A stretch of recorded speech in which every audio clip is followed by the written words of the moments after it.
प्रयागराज का महाकुंभ विश्व का सबसे बड़ा मेला है।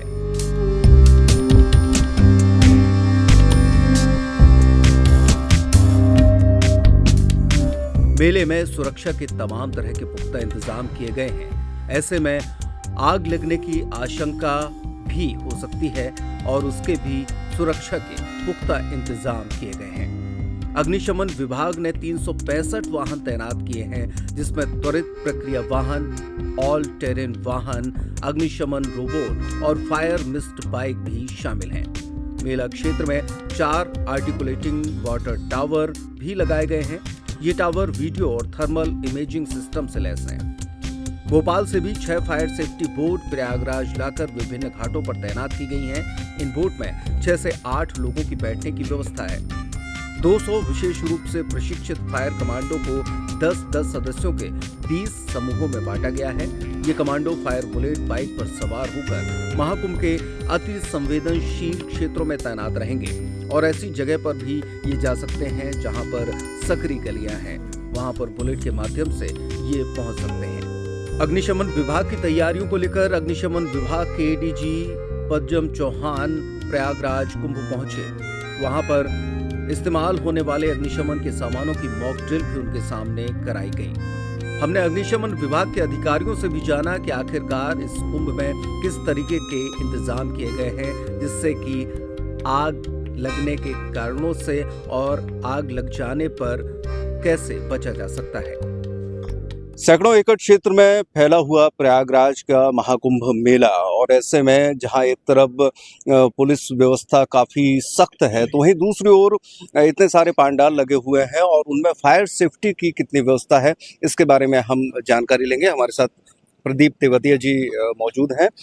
सर, फायर सेफ्टी को लेकर सरकार द्वारा किस तरीके के इंतजाम किए गए? सरकार द्वारा फायर सेफ्टी के लिए सभी पंडालों को कवर करने के लिए पूरे जो हमारा कुंभ मेला क्षेत्र है, इसमें लगभग 50 फायर स्टेशन और 20 फायर चौकियां बनाई गई हैं। यानी कि लगभग 1 किलोमीटर यानी कि 800 मीटर के दायरे में एक फायर स्टेशन है। यानी कि यहाँ पास में 1 किलोमीटर भी नहीं होगा, यहाँ से एक फायर स्टेशन इधर है और एक फायर स्टेशन इधर है, साथ साथ में चौकियां भी बनाई गई है। यानी कि ऐसे इस तरीके से डिजाइन किया गया है अपने फायर स्टेशन और चौकियों को, जिससे पूरे मेले को अच्छे तरीके से कवर कर लिया जाए। और साथ ही साथ में हर एक पंडालों में हमारे द्वारा क्या है, फायर एक्सटिंग्विशर दिए जा रहे हैं, जिससे उनकी सुरक्षा में प्रशिक्षण दिया जा रहा है।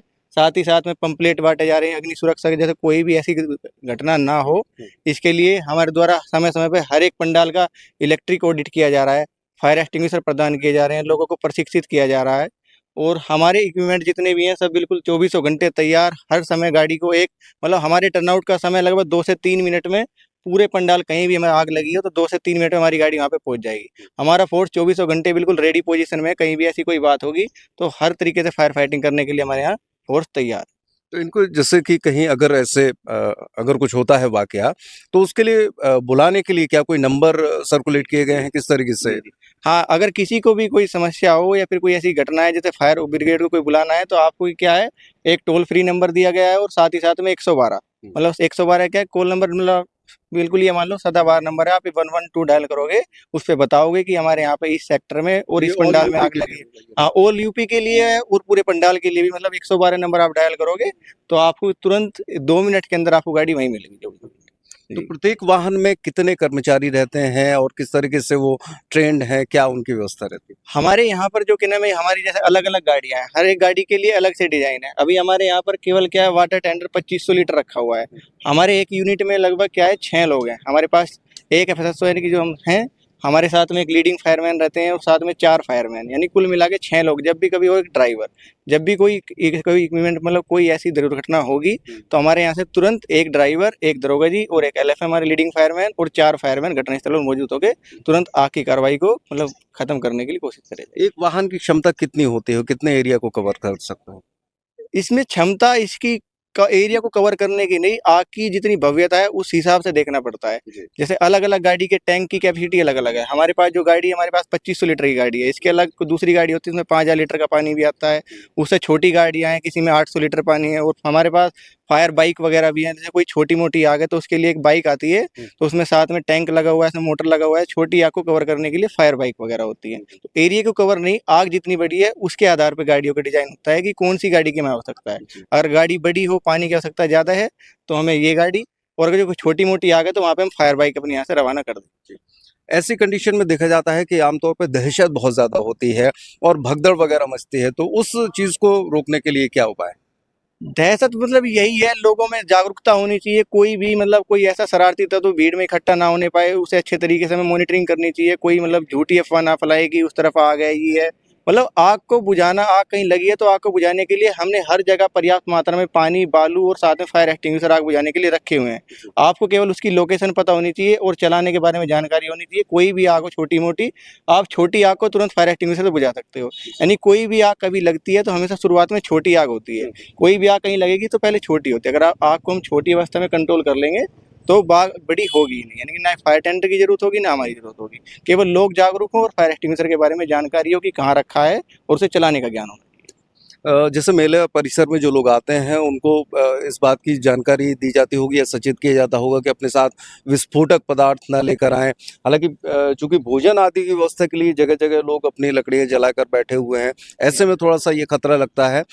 ये चीज़ें कि कोई छिपा के अपने साथ कोई इस तरीके से विस्फोटक सामग्री वगैरह तो नहीं लाता है? विस्फोटक सामग्री कोई लाएगा इस नहीं, पर खाना खाने के लिए और खाना बनाने के लिए हमारे द्वारा खुद फायर सर्विस के द्वारा जो सिलेंडर होते हैं, एलपीजी सिलेंडर, उनकी चेकिंग की जाती है। कोई अवैध रूप से या फिर कोई ऐसा जो रेगुलेटर है पुराना या फिर पाइप उसका वगैरह कोई ऐसा खराब या डैमेज तरीके से ना ले गए, उसकी चेकिंग हर एक पंडाल में हमारे द्वारा स्वयं जाके चेक किए जा रहे हैं। और साथ ही साथ में अगर कभी ऐसे एलपीजी सिलेंडर में आग लगती है तो उसे बुझाने के लिए क्या क्या तरीके हो सकते हैं, मतलब उसके 3-4 तरीके हैं एलपीजी सिलेंडर की आग को बुझाने के लिए। आपको बताया, जैसे एक है कि आप उसे तुरंत दूर से मतलब मिट्टी या बालू से प्रहार करोगे।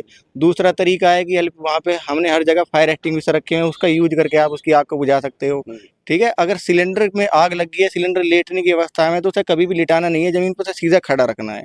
यानी कि सिलेंडर हमेशा तब फटता है जब कभी सिलेंडर की बॉडी, यानी कि सिलेंडर की जो सतह है, अगर वो गर्म होगी तब सिलेंडर फटता है। अगर सिलेंडर सीधे की अवस्था में खड़ा हुआ है और उसमें आग लगी हुई है तो सिलेंडर नहीं फटेगा। यानी गैस उसकी पूरी खत्म हो जाएगी, सिलेंडर नहीं फटेगा। यानी कि कभी भी सिलेंडर में आग लगती है तो सिलेंडर को लिटाना नहीं है। इसकी जानकारी सभी पंडाल में जितने रसोइया हैं, जितने काम करने वाले हैं, जितने महाराज जी हैं, सभी लोगों को जाकर जागरूक किया जा रहा है। और साथ ही साथ में हमारे द्वारा पंपलेट स्पेशली फॉर सिलेंडर की आग के लिए अलग से डिजाइन किए गए हैं, वो हर जगह जाके प्रदान किए जा रहे हैं हर एक पंडाल। तो बहुत बहुत धन्यवाद आपका। और इस तरीके से ये पूरी व्यवस्था, जितने भी पंडाल यहाँ पर लगे हुए हैं, सेफ्टी के मानक जो हैं वो पूरे हों, उसके लिए पैम्पलेट के माध्यम से लोगों के पास पहुंचकर और जो पंडाल के प्रमुख हैं उनको जागरूक किया जा रहा है, उनको दिशा निर्देश दिए जा रहे हैं। और जैसा कि अभी राहुल जी ने बताया कि फायर एक्सटिंग्विशर भी हर जगह उपलब्ध कराए गए हैं, जिससे कि अगर कहीं पर भी घटना होती है, और ये बात सही है कि कहा गया है कि एक बड़ी से बड़ी आग भी अगर समय रहते एक कप पानी से बुझाई जा सकती है, तो अगर उस समय लोग सचेत हो जाएंगे तो कभी भी इस तरह की दुर्घटनाएं सामने नहीं आएंगी।